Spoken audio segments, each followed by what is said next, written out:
Yes, it's the Saturday scrap, and here's what we're talking about. Rachel Reeves is preparing for yet another raid on your money to plug her £50 billion black hole in the nation's finances. The plan will see a lifetime cap on the gifts you can pass on before you die. The Chancellor has already vowed to slap a 40% inheritance tax on private pensions and slash allowances for farmers and businesses. So, with all of that in mind, should we scrap inheritance tax? Ding, ding, it's round one. And Dr. Renee is going to take it from here. Right, so of course we should scrap inheritance tax. It's a ridiculous tax. So why is it ridiculous? Look, most tax is ridiculous, but we accept that we're in a society where if we're going to take part in it, we need to contribute something. We are at a point in this country where the people who do go to work every day and work hard, even those people who are not earning that much but paying tax are actually shouldering such a heavy burden that they're reaching the point where they think there's no point playing in this particular game. I'm one of them. But why should we think about inheritance tax more deeply? Firstly, you should be able to control what happens to your money after death. Of course you should. You work hard all your life. You should have the final decision on where your money goes and when. It's a double taxation. Yep. The money that you have earned when you've been working hard in life, you have paid tax on every single little bit of it. Even if you invested it in a bank and earned interest, you pay tax on it. So to actually tax it again when you die, it's a double, if not a triple, taxation. So that's clearly wrong. It's a disincentive for people to actually work hard and build wealth. In fact, I think we're rapidly reaching the point where many hard-working people are saying, enough, there's no point doing anything. I might as well stay in bed all day, play whatever game, do the crossword, and just go and pick up some benefits every day.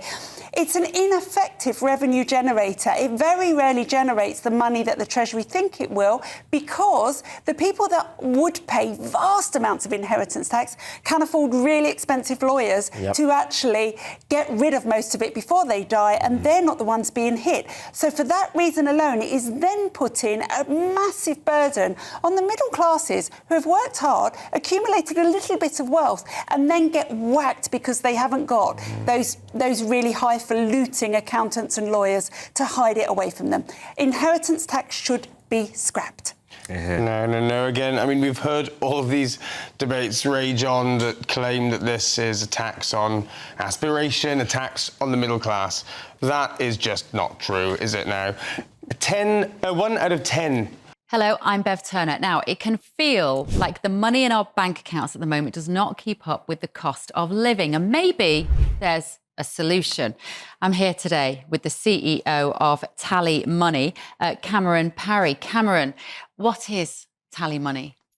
Well, Bev, with TallyMoney, you get a current account and a debit card, but instead of pounds, you use milligrams of gold as your everyday money. So why gold? Gold traditionally is a great store of value. It has, on average, gone up at over 11% per annum for the last 25 years against the pound.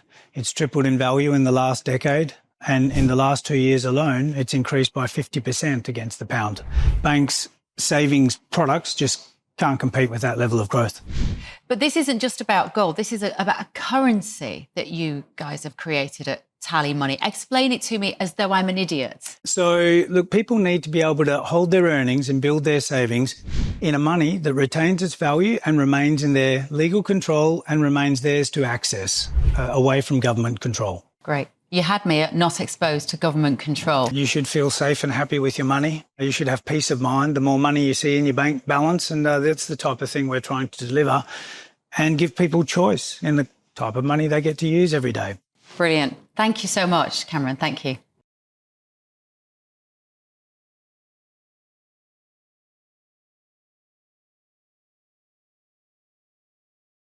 Of all estates will end up paying these kind of levels of inheritance tax.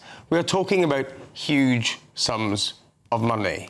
And what is more unfair is that actually people can pay tax all their lives for hard work, but then some kids, by pure accident of birth and through unearned inheritance and gifts, get a leg up in life. And in the United Kingdom, frankly, the leg up in life that a huge inheritance gives you is quite significant. We know that from just looking at our ruling classes, by looking at the elite. It gives you a leg up in your career chances, in your education, and that continues down and down the generations. We're still ruled by the same people that we were hundreds of years ago. Inheritance tax is part of a system that has perpetuated that inheritance and unearned gifts for people have perpetuated that fact for a very, very long time. How can it be right? And what they do instead is have the poor fight amongst themselves while the fat cats up there continue to enjoy the fruits of the labour of people long, long dead. OK, Kai, look, I came from a single-parent family in East London. We had no money at all. When I left home, I had nothing. My mother would have given me everything she had, but she didn't have anything. But so what she did do is she guaranteed a £500 loan for me to buy a car. That was it, because that was what she could do, and I was very grateful. Since then, I worked myself to the bone, and now I want the right, having done that, to give my children a leg up. Because I bothered. You still will. I bothered, Kai. I was able... You still will. No, I won't, Kai. Yes, you will. It's not 100% inheritance tax, is it? That's OK, then. That's news. This That's news to me. Let me speak. You'll get your turn in a minute.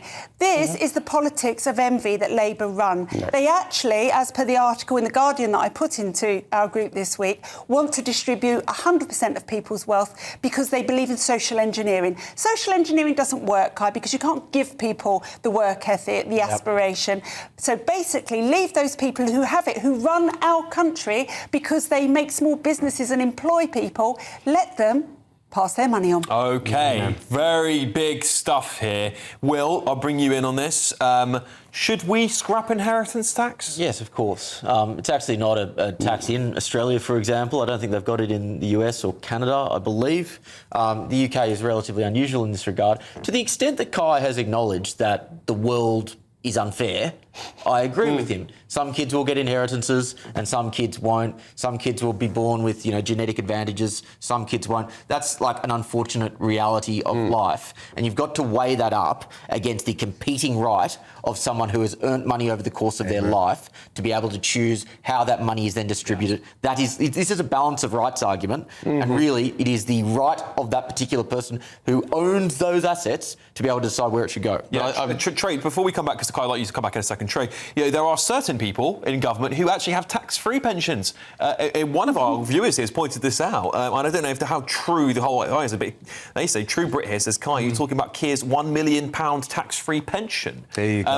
There seems to be one rule for some, one rule for other, right? So we've all got a two-tier inheritance tax. We definitely do. I mean, if you look at the Duke of Westminster, I think when he died, he didn't pay a penny, right? Because for centuries they've got it wrapped up in nice trusts, right? Exactly what you've said. But it's ordinary working people like my father, who came here as a model immigrant, worked absolutely hard, and managed to invest in property, and he's got something to leave to his kids. This whole argument about fairness, I agree with him 100%, which is actually where it's right. Just being born in the West gives you an unfair advantage. At what point do you say... That doesn't make it right. It does make it right, because you've got to incentivise people to work hard. So my dad came and worked hard. Wait. My dad did not take the council flat, didn't do nothing, and he just worked hard. Why should he not be able to pass it on to his kids? How does it incentivise hard work for kids because to inherit? What's the point of working? What's the point of working if you're going to pay a death tax? When, like Dr. Renee just said, you've paid tax your whole life, and at the end of it, you're going to pay another tax for the government to just waste away anyway. It's thoroughly unfair. I don't understand how it's so unfair, and it is the politics of envy. A question for you. Do you believe in this because you think it's a good way to raise revenues, or do you believe it as a way to just artificially balance the playing field? Great question. If the argument is that the way we collect inheritance tax right now is wrong, and that seems to be actually where we're coalescing, because the middle class and people who have worked hard all their lives, I don't think they should be paying massive amounts of inheritance tax. But what we live in a world where huge amounts of wealth are being accrued. They're being accrued. No, we're not talking about hard workers. We're talking about private equity barons and billionaires who have not worked. God, you're being a politician. Do you not see the difference? Answer the question and give me some data to support your answer. What's the question?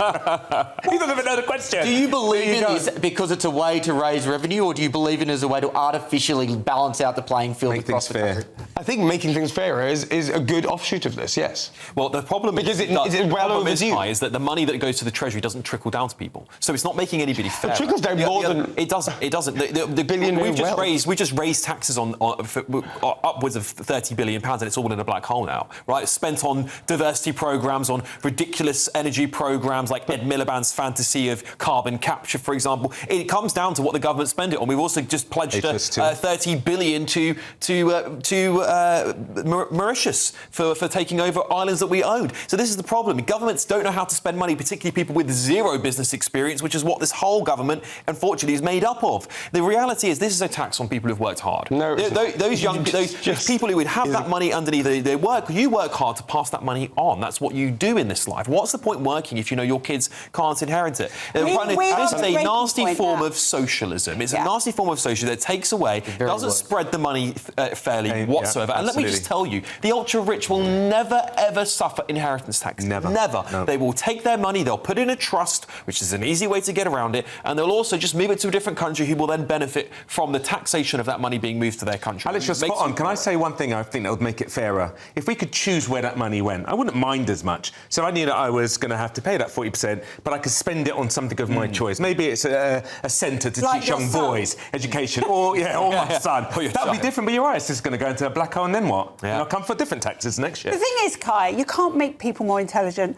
You can't make people have aspiration. You can't make society equal, because we are at base animals, and unfortunately some will do better than others. Whatever you do, however you try and redistribute things, some people will do better. And at the end of the day, go on, Will, last word to you, go on. If you are going to try and equalise society, the way that you do it isn't to try and bring the people at the top down, you try and bring the people at the bottom up. That's the problem. That's right.